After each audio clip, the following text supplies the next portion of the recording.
Hi, I'm Lana Isaacson, a couples and family therapist in the Denver metro area. Trust is the foundation of all relationships, especially intimate partnerships. And yet, in relationships, mistakes are inevitable. There is no flawless soulmate, no perfect lover.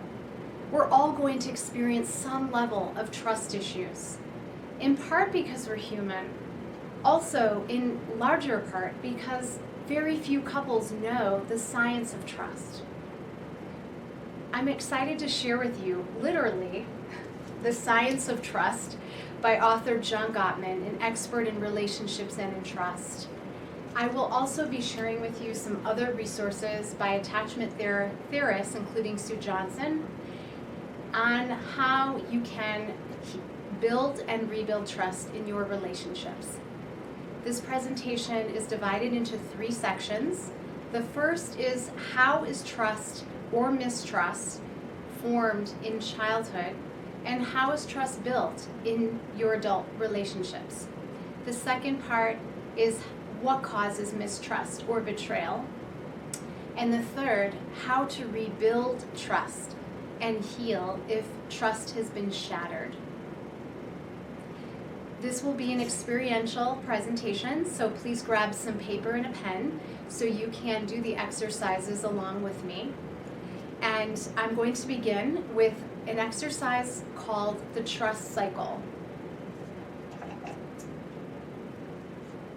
This particular illustration may look familiar to you if you know something about attachment theory, which explains that the attachments or bonds that we developed with our parents or caregivers will directly influence the level of security or insecurity in our adult intimate relationships. And thus, the answer to the question, what builds trust in childhood and in adulthood, has the same answer, which you're about to see. I also want to give credit to an esteemed colleague of mine, Mark Henningsen, who taught this visual illustration of attachment theory to colleagues like myself and his clients way before attachment theory became so popular in our field.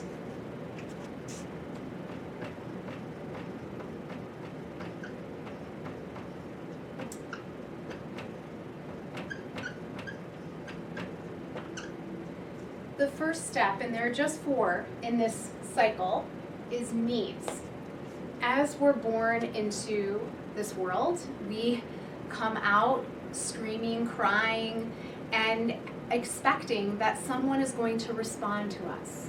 And if you are doing this exercise along with me, please write down on your paper, what are some needs that babies have, that children have?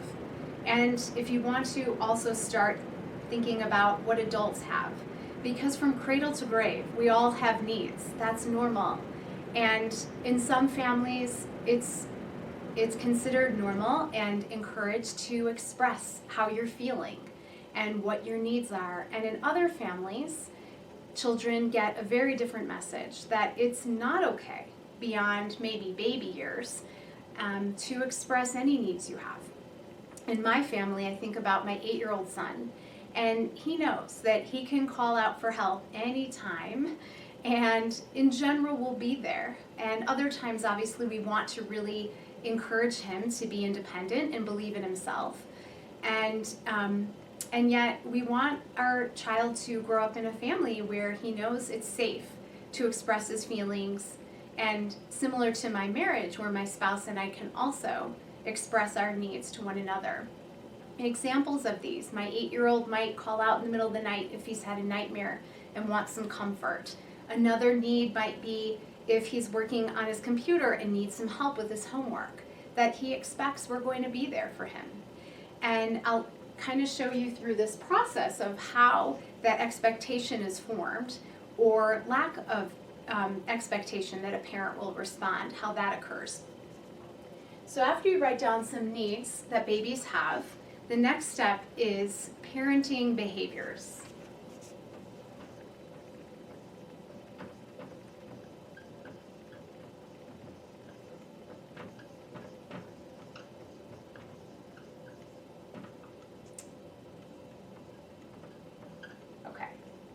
So when a baby calls out, most of us know they want to be held, they want to be rocked, they want skin-to-skin contact, eye gazing, soothing words.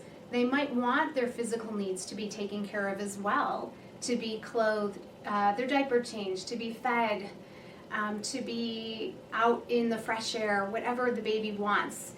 And yet, in general, what I will be focusing on here is what builds trust is when your emotional needs are taken care of, not physical. That's pretty common sense. Most of us know that's what we need to do as a good parent.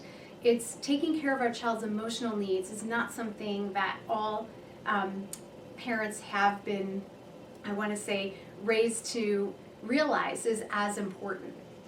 So what are some parenting behaviors that would help develop a secure bond or cultivate trust?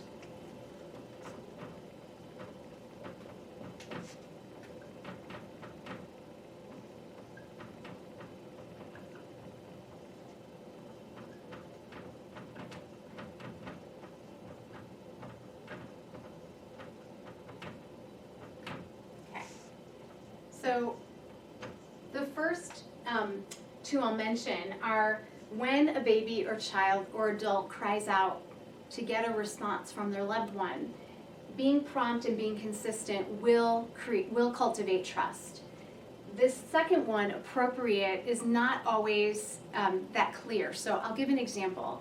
When my son was about 3, we were at the zoo, and I remember seeing a child who was running and he almost face planted. He fell, he face planted practically, he skinned his knee, was sobbing, and his parents were both prompt, but their response was not what I would describe as appropriate in cultivating trust.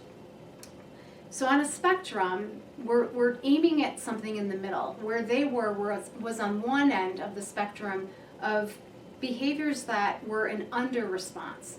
So what I saw was the mom said to her son, something like, "You biffed it. You're tough, get up, you're a little man, you got this, you're fine, no crying here." And the father did the same thing. And they may have given him like a tissue to wipe the blood. I don't remember seeing a Band-Aid even. Some parents are great at caretaking in a medical way, but not an emotional way. And to build trust, it's that emotional part. Another end of the spectrum, which also would not be appropriate, would be if a parent overreacted to their child in distress.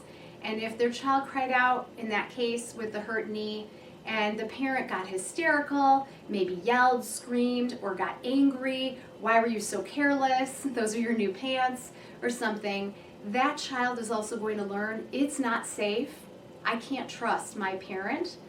So if I'm hurting, I might not cry out for help. This fourth one, no guilt. No guilt is if a parent does the first 3, but then at the end of the day says, "I was always there for you, and as a result, I couldn't pursue that career I wanted," or some kind of guilt trip like that. That again is going to stifle a child's voice, and later your adult voice, from seeking people out for comfort or connection. All right, I'm going to move into, let me just share. How often do you have to do these as parents? I'm a parent. We are not ever going to do this perfectly. I make mistakes every day. And so the good news is the research shows you just need to do this about 30% of the time. And that statistic is from researcher Ed Tronick, who developed an experiment called the still face. You can see it on YouTube, and it's amazing. It's with mothers and babies and with fathers and babies, and I highly recommend you check it out. So if you grew up in a family where you had a parent or caregiver who did these, responded to you in these ways about 30% of the time, you'll feel safe in the world and with people, and a sense of calm. And you'll know that if you're feeling sad, scared, lonely, angry, afraid, whatever emotion, or you have a need, you need help with something, It is normal and okay to ask for help, to seek someone to comfort you, to help you get through it. And that will produce a sense of calm and safety in the world. If you didn't experience this, let me put it here.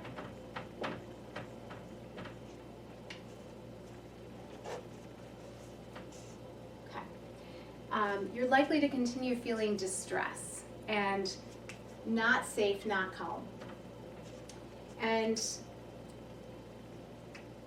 the last step is feeling a sense of trust in others or mistrust. According to attachment theory, the confidence that a child has in their parents responding to them when they need someone in an emotional way, that will develop a secure bond. And that's the goal here.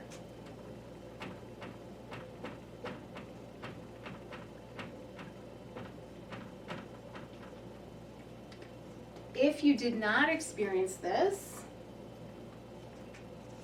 and you continue to feel distress, and later mistrust for seeking people out, instead of a secure bond, I'll just put, it will be an insecure bond. Hard to write. Again, the bond, the security or insecurity of the bond you form with your parents will directly influence the type of attachment you have later with your adult partner. The good news is you can change your bond to a more secure one with your adult partner, with help, with professional help, with resources, which I'm going to show you. I have lots of resources here, and the tools in the third section of this video.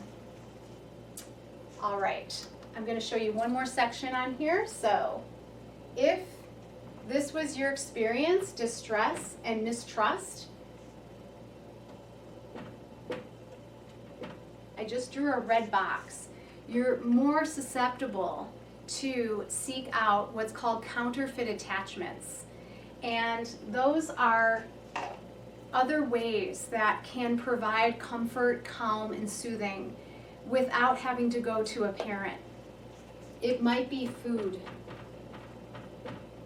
As a young child, I was hiding food under my pillow. I didn't know why. I just knew I liked extra desserts. And later on, it really became a pattern. It was something that I knew I could count on. And other people might turn to drugs or alcohol or technology. It may have been books or school. So these attachments that you might turn to instead of people, they might sound really positive, but books or school could turn to a work addiction. Or it may have been pets. Animals are amazing at comforting us. The challenge is, if this was your experience, that over and over again you couldn't turn to people, the most important people, you had to turn to these things, you're going to develop a dependency on them and be less likely to have the courage, to have the strength to turn to your adult partner later. And I would even describe myself in that way. I knew I could count on food. Food was easy. And that's what I hear about all of these things that people turn to. They are so wonderful and easy in the sense that they don't expect anything from you in return. They take away all your insecurities. They make you feel great. Some people even describe them as having a spiritual experience. Who wouldn't want that? And yet the problem is later in your adult relationship, because the parent becomes your adult partner.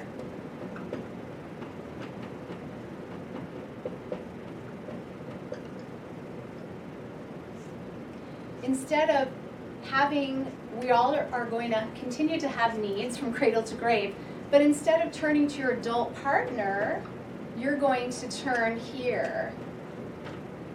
Because that is what has become your pattern. And it's so ingrained. And it takes a lot of courage to turn away from these things and turn toward your partner. And if you can learn that, that will help you build that secure bond and build trust. So what builds trust in your adult relationship? It's exactly this cycle. It is, as John Gottman explains, trust is built in very small moments, which he describes as sliding door moments. It's when one partner has the opportunity to turn toward their partner or turn away. And while one such moment doesn't define your relationship, if over and over again you turn away, that will erode trust, versus turn toward your partner, that will build trust.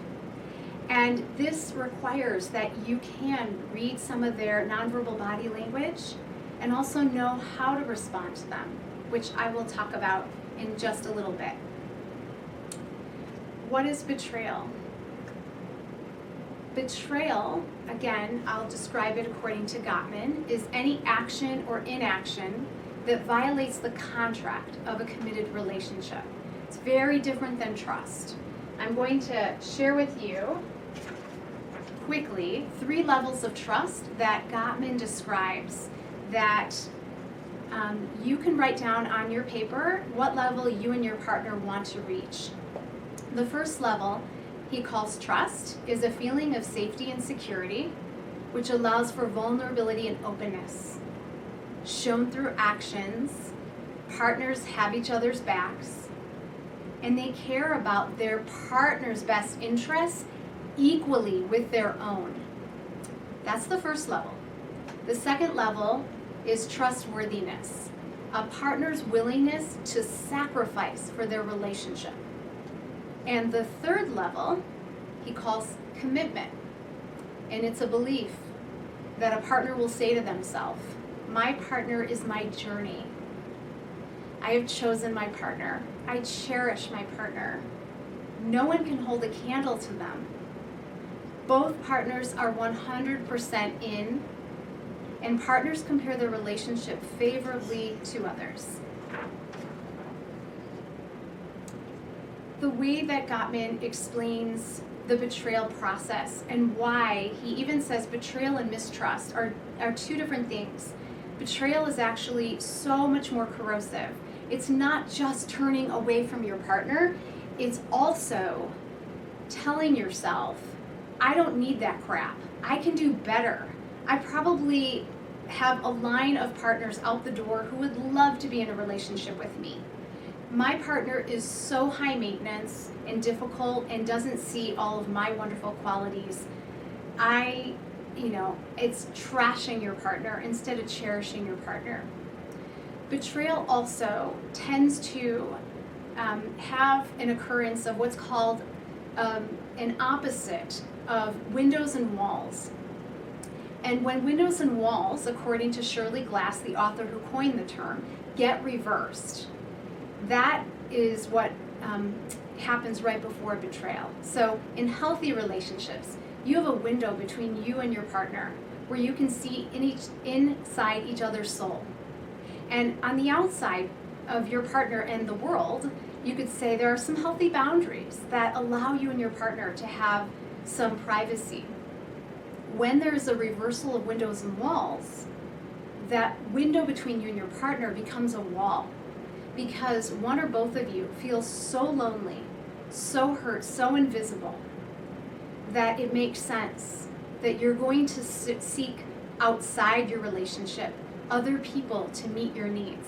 Going back to this, that we tend to think or expect our partner will be there for us, right? That's the ultimate trust question. Are you there for me? If your partner isn't, then that wall outside you and the world is going to be reversed, and that's where you might be headed. So what are examples of betrayals besides a sexual affair, which everybody thinks of and is serious, obviously? There are at least 10 other examples, and in Gottman's other book, What Makes Love Last, How to Build Trust and Avoid Betrayal, he identifies other ways of betraying your partner, like coldness or absenteeism. contempt or even disgust for your partner, disrespect in the form of excessive criticism. And there are so many other ways that we unintentionally erode trust in our relationship because we just don't know really the signs of trust unless you are watching this video or you're going to review some of the resources in my blogs. So the third part of this presentation, I'm sure you've been waiting for, how to rebuild trust and heal from betrayal.